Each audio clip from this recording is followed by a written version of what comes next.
Hello friends, आप सभी को ब्रिस्सोर बेस्ट क्लास में बहुत बहुत स्वागत है। दोस्तों, आज की इस क्लास में हम आपको मोटिवेशनल स्टोरी सुनाने वाले हैं। अगर दोस्तों आप 2 मिनट का वक्त निकालकर हमारी इस पंक्ति को सुन लेंगे ना दोस्त, आप अपने लाइफ में बढ़ते चले जाएंगे और अपनी मंजिल को भी प्राप्त कर सकते हैं। तो आइए दोस्तों, इस स्टोरी में क्या ऐसी चीज है मैं तुरंत आपको बताने वाले हैं। दोस्तों, इसके पहले हम आपसे एक चीज कहना चाहते हैं ना दोस्त, ईश्वर ने हमें इतनी शक्ति दिया है ना कि दोस्त उस शक्ति का हम 10% भी परिकल्पना नहीं कर पाते हैं।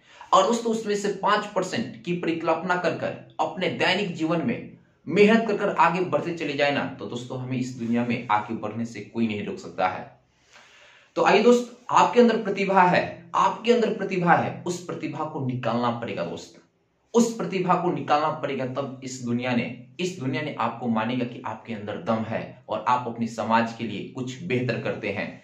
तो आइए दोस्त, इसी पर एक आपको छोटी सी स्टोरी में आपको बताने जा रहा हूं, एकदम बिल्कुल ध्यान से सुनिएगा। देखिए, एक बार एक शेरनी ने जंगल में अपने बच्चे को जन्म दे रही थी।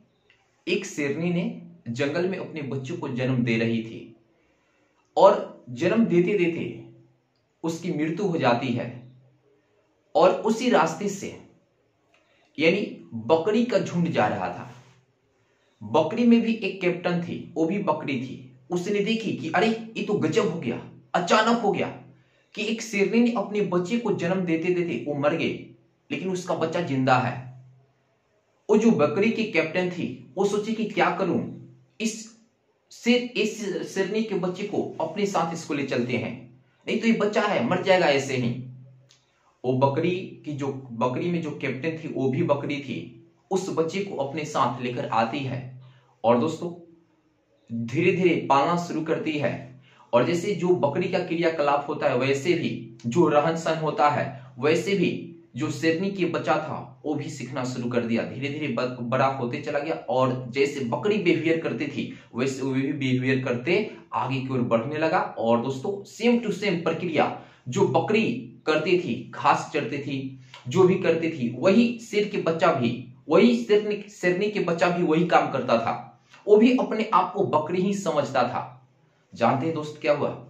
एक बार यानी बहुत दिनों के बाद जब शेरनी के बच्चे बड़े हो चुके थे, क्या हुआ कि वो बकरी जो थी ना, बकरी का जो गैंग था, बकरी का जो झुंड था, वो बकरी का जो कैप्टन और ये जो शेरनी के बच्चे, ये जाकर किसी जगह पर यानी चर रहे थे, घास वही सब चर रहा था लोग। तो उसके बाद क्या हुआ कि एक शेर ने देखा तो उसको आश्चर्यचकित लगा कि अरे ये बकरी की झुंड में शेर का बच्चा, और ये भी बकरी इससे सबसे नहीं डर रही है, क्या बात है। उसने, जानते हैं दोस्त, यानी जो बाघ ने देखा था वो बाघ यानी बकरी की तरफ आना शुरू कर दिया। यानी जैसे बकरी सबकी नजर उस बाघ पर पड़ी, वो सारे के सारे बकरी भागना शुरू कर दी। और बकरी के साथ साथ जो भी उसके झुंड में एक शेरनी का जो बच्चा था वो भी पला था, वो भागना शुरू कर दिया, तेजी से भागना शुरू कर दिया। और इसको भी ऐसा महसूस हो रहा था कि अरे मुझे तो बाघ ने देख लिया, मुझे मार कर खा जाएगा। और जैसे बकरी तेजी से भागना शुरू कर दी, उसके साथ साथ शेरनी के बच्चे भी भागना शुरू कर दिया था। और जानते हैं दोस्त, कुछ दूर जाने के बाद बाघ ने बकरी को नहीं पकड़ा, बाघ ने उस शेरनी के बच्चे को पकड़ा और बोला कि अरे तू क्यों डर रहा है। और पूरा वो डर से कांप रहा था कि अरे मुझे बाघ ने पकड़ लिया है। तो उसने, बाघ ने कहा था कि देखो भाई, तुम भी शेर हो, मैं भी शेर हूं, तुम मत डरो। इसको यकीन नहीं आता है, इसको ऐसा लगता है कि उधर ले जाकर मुझे मार देगा। ये पूरी थर-थर कांप रहा था, इसको पूरी बेचैनी हो गई थी, थर-थर कांप रहा था कि नहीं मुझे तो शेर ने पकड़ लिया, आप मुझे मार देगा। और इसने बहुत तरीके से समझाया कि देखो भाई, तुम्हें मारने वाले नहीं, तुम शेरनी के बच्चे हो, तुम शेर हो, तुम डरो मत, तुम्हें हम मारने के लिए नहीं आए हैं। तू इन सब के बीच क्या कर रहा है, अपनी शक्ति को भूल गया है। तभी वो कांप रहा था, उसको यकीन ही नहीं हो रहा था। उसने उसकी असली रूप को दिखाने के लिए नदी के किनारे ले जाता है और अपने भी यानी उस नदी जो में पानी था उसमें अपने चेहरे को देखता है और उसको भी दिखाता है और उसको भी कहता है कि अपने चेहरे को देखो। जब देखता है तो उसको ऐसा लगता है कि नहीं, अरे हम तो शेर है, हम उस बकरी से क्यों डर रहे थे, उस बकरी के साथ क्यों रह रहे थे, उसके जैसा हम क्यों व्यवहार करते थे, और बड़े बड़े जीव से हम क्यों डर रहे थे। और हमें से तो पूरी सभी जानवर को डरनी चाहिए। अगर हम दहाड़ दे तो सबको भाग जानी चाहिए, और हम उसके साथ व्यतीत कर रहे थे अपने जीवन को, ये तो गलत काम है। और दोस्तों उस वक्त अपनी उस शक्ति को याद करता है, और दोस्तों जब दहाड़ता है तो सारी बकरी भागना शुरू कर देती है। दोस्त याद रखना, ईश्वर ने हमें शेर बनाया है, ईश्वर ने हमें शेर बनाया है। हम अपनी शक्ति को भूल जाते हैं। ईश्वर ने हमें इतने दिमाग में शक्ति दिया है ना दोस्त, कि अगर उसका 10% यूज कर देना दोस्त, तो पूरी दुनिया हमें पहचान जाएगा। तो दोस्तों उस शक्ति को जगाओ यार, उस शक्ति को जगाओ। कब जगाओगे यार, देश आजाद है, आप भी आजाद हो। अब अपनी शक्ति को आप याद करो और पूरी तरीके से मेहनत करो, रातों रात जागो, दिनों दिन जाकर आप पढ़ाई करो। पढ़ाई करते हो तो पढ़ाई करो, आप जो भी काम करते हो उसमें काम करो।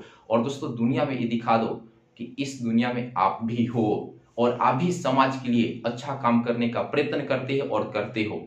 तो दोस्तों आपके अंदर अनथा शक्ति है, उस शक्ति को कभी भूलिए मत, उस शक्ति को याद करिए और दोस्तों जिंदगी में आगे बढ़िए। और दोस्तों एक बात मैं और बता दे रहा हूं दोस्तों, यानी कोई भी व्यक्ति होता है जो बड़ा से बड़ा पोस्ट हासिल किया, जो बड़े से बड़े मंजिल को प्राप्त किया है दोस्तों, आकर पृथ्वी पर आकर वो सीखता है दोस्त, पहले से सीखकर नहीं आता है। अगर पहले से सीखकर आया होता तो जब धरती पर जिस दिन गिरा होगा उस दिन उसको क्या नहीं बोलनी चाहिए, उसको बोलनी चाहिए a+b का होल स्क्वायर बराबर a² + 2ab + b²। लेकिन कोई भी बच्चा जब पैदा लेता है तो ऐसी शब्द का प्रयोग नहीं करता है, ऐसी फॉर्मूले का यूज नहीं करता है। जनरली सब एक ही चीज बोलते हैं, क्या टाइप का जो वर्ड उनसे निकलता है। दोस्तों बनना यहां पर होता है, अपने आप को अलग ट्रैक पर मत ले जाओ, अपने आप को एकदम पूरी तरीके से निष्ठा रखकर एक चीज पर फोकस करो, और दोस्तों उसमें करते चले जाओ, मेहनत करते चले जाओ। दोस्तों आप जरूर सफल होंगे। तो चलिए दोस्तों, अगर ये वीडियो आपको अच्छा लगा होगा तो आप अपने दोस्तों में पूरी तरीके से शेयर करिएगा कि सबके लाइफ में बदलाव आए, सब कोई मेहनत करे और सब कोई आगे बढ़े। तो दोस्तों मेरा वीडियो देखने के लिए थैंक यू वेरी मच। और दोस्तों आपको वीडियो पसंद आए तो आप मेरे चैनल को भी सब्सक्राइब कर लीजिएगा।